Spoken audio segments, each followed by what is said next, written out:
Mfana wami, ubude bendlela. Ubude bendlela buyakuphoqa ukuba ufike esigabeni noma esikhathini la kufanele kube khona ukukhetha.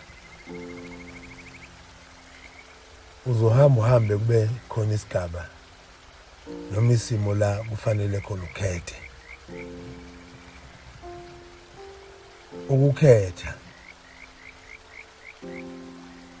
kuyingxenye yempilo, kodwa ukhethe kahle. Uma isimo sempilo sikuphoqa ukuba khetha, xa ungakhethi lutho, impilo iyayikhethela yona ukuthi ikhethane ngawe, ikuthathele iy'nqumo. Bengathi mina uma uzokhetha, cubungulisisa, thathisa kwabanye, kodwa ungalenzi iphutha lokuthathisa kowena. Ungathathisi kontanga yakho, ngoba ingqondo yenu isacabanga ngokuvunana. Khumbula ukuthi indlela ibuzwa kwabaphambili.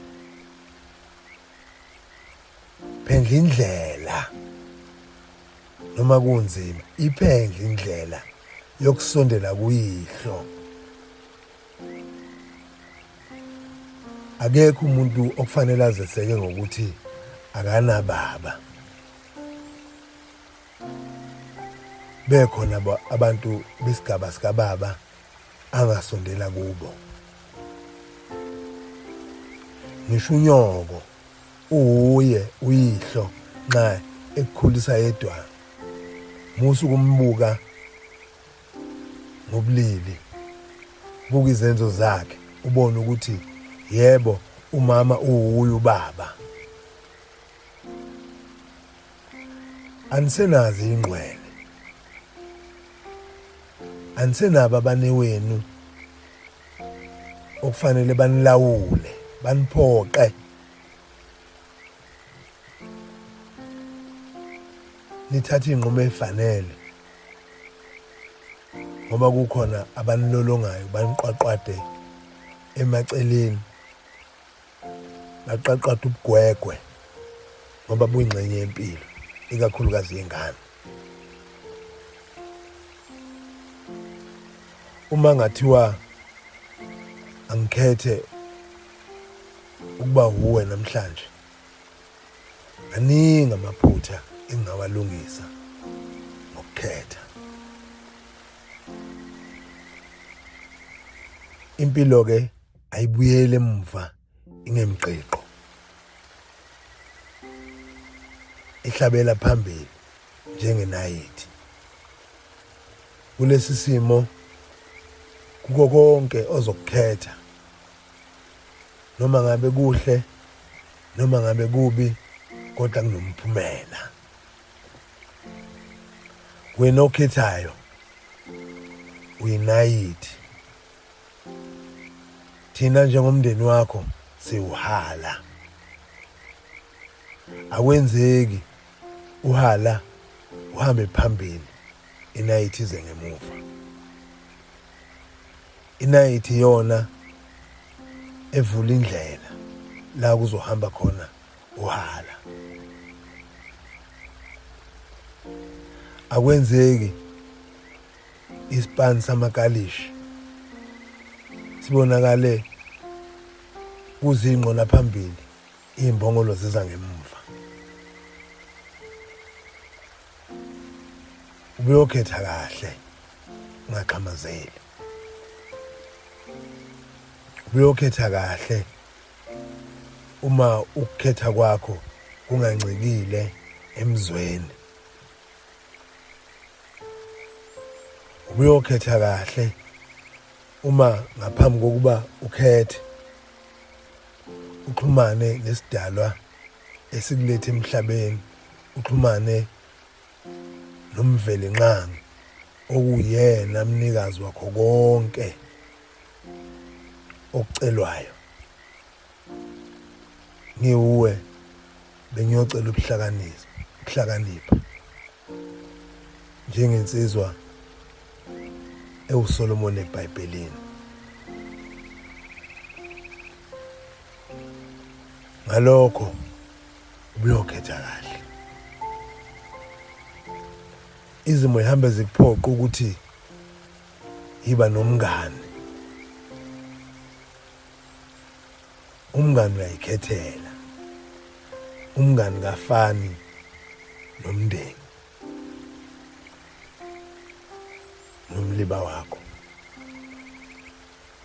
Ukuwe ukhungulwa zixuku zowenu. Ukuwe uphuma uthi geleke eyixukwini nasemaviweni avungazelayo angenakusasa, adingida izindaba ezingakhiyo. Ukhetha akhono kaNombani, ngoba ukhetha nje kukodwa kungenangqondo, kungenabuchule, kungenalwazi,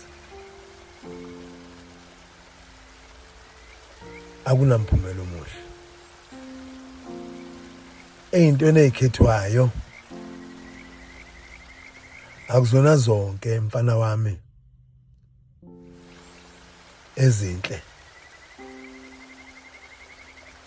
Yebo zingabukeka zizinhle, ukubukeka nobuhle into ey'mbili ey'ngafani.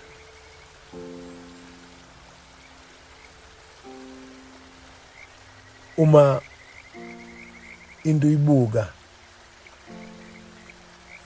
ungayibuka ngamehlo, kodwa kubalulekile kakhulu ukulalela inhliziyo yakho ngoba yona ayibuki ngovuno. Ungayitotosi, ungayitotosi. Qina mfana wami, wazi ukuthi indoda eqotho ithi noma isikhethile ime ngasohlangothini lokukhetha kwayo.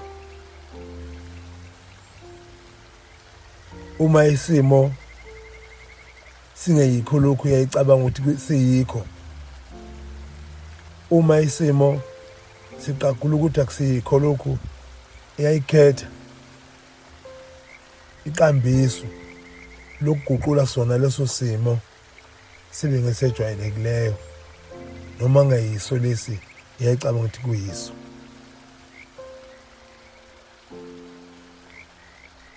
Ngiyakwethemba sengikubonile usungakhetha. Amazwi aziwa ngobhoko. Ungadlwathuzeli, ungadlwanguzeli, ungaphanga umdaka linganile, ngoba akikho konke okucwebezelayo lokusagolide okuyigolide nedayimani. Muhle umuntu obuzayo athole impendulo, othathisayo kwabazimu. Kodwa mubi umuntu onekhandela I know, uyohlala njalo ethubula hembe ecwaka indlela ibuzwa kwabaphambili. Yebo, inkonzo isemathuleni. Hamba mfana wami, ikusasa lilindele wena. Senze siqatshe sikhulume neqholo imisebenzi yakho. Wazi ukuthi izitha zami akusizona ezakho. Ungangilweli izitha zami ngoba nawe usazobhekana nezakho. Hamba ke mfana, hamba.